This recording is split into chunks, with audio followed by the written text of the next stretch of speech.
I have struggled with panic, fear, anxiety, and control since the age of 10, and that pretty much characterized my whole life till the age of 42. That's when I met Jesus, and He changed so much in my life. He changed me dramatically. He gave me freedom and victory.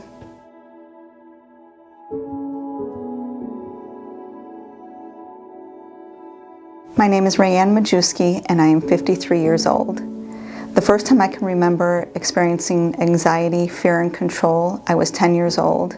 My parents were going through a terrible, nasty divorce, and in the end, not only did I lose my family, but our extended families were separated, and fear became a new normal for me. The first time I remember experiencing the fear and the panic, I was 10 years old, and I was spending the night at a girlfriend's house. I wasn't even far from home, but I just couldn't do it. My stomach was in knots, and I was just really afraid. So in the end, my mom had to come and get me.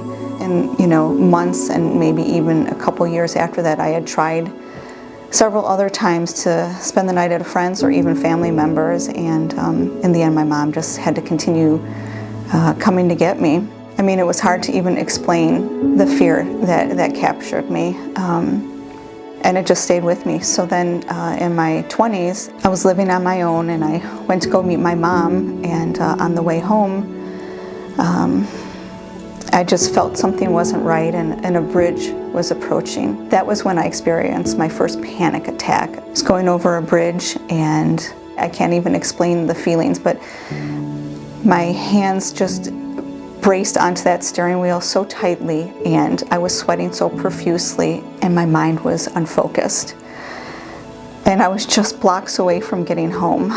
So by the time I finally got home, I had to just go to sleep. I was exhausted. It took everything out of me just to make it over that short bridge and those few blocks home. This is where my life really began to shrink in. It had begun to be so difficult for me to drive alone, to be far from home, especially at night. And at this time, I began seeing doctors who referred me to therapists and counselors, and medication was my way of coping for so many years, probably half of my life. In my late 20s, I met my husband, Joe, and shortly after that, we had our daughter, Megan.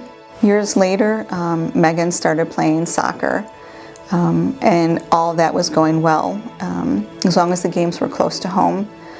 A couple years after that, maybe Megan was like 10 or 11 years old, she started playing travel soccer. Travel soccer games can be quite far. And if the games were close and during the day, I would have no problem. If the games were at night, I knew that they were a definite no for me attending. If they were far and during the day, I would be able to make it, but for days before, my life was miserable. I would experience not only the emotional part of it, but the physical part. My mind would just be consumed. It would be busy and unfocused, and I would not be a pleasant person. The fear just took control, and my patience was thin. Overall, it just became so hard for me to focus. My life was getting smaller. I was missing out on a lot of my daughter's life and many of her experiences. In my mid-30s, I started to work close to home, and of course, as you would know it, I needed to drive over a bridge to get there. I would white-knuckle it to and from work. I ended up having to have either my friend or my husband drive me. And some years later, I just quit. I didn't know this, but I was trying to do all this in my own strength and my own power.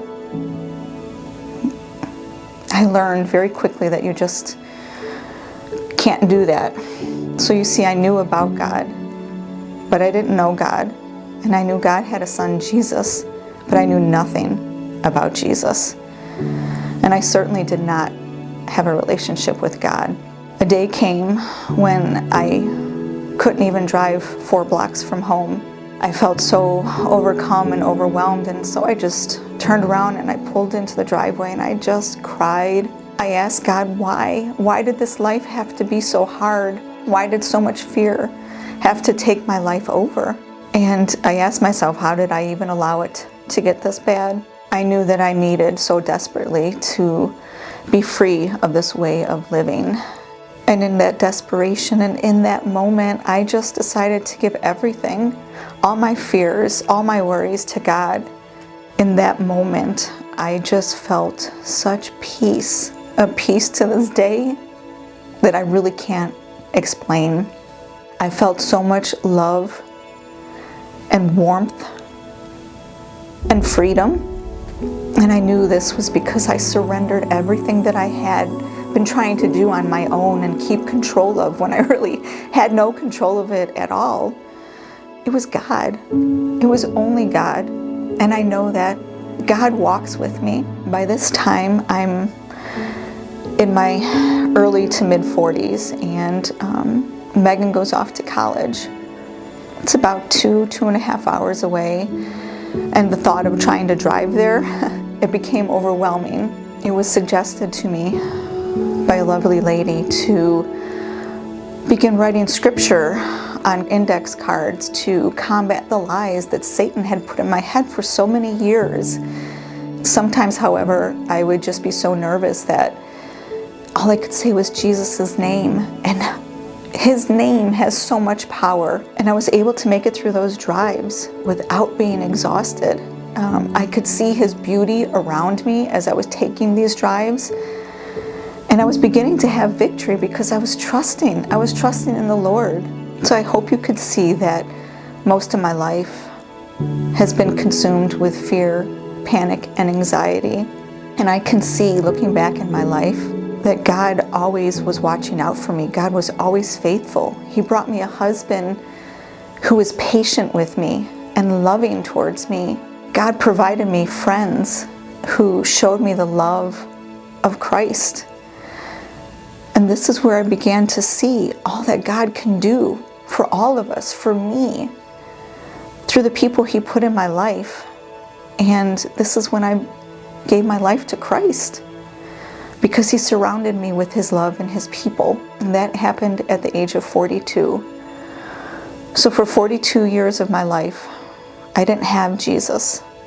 I didn't have a personal relationship with Him. And now I'm so thankful that I have Him in my life. So my hope for you is that you can just learn to trust Jesus, because He is faithful.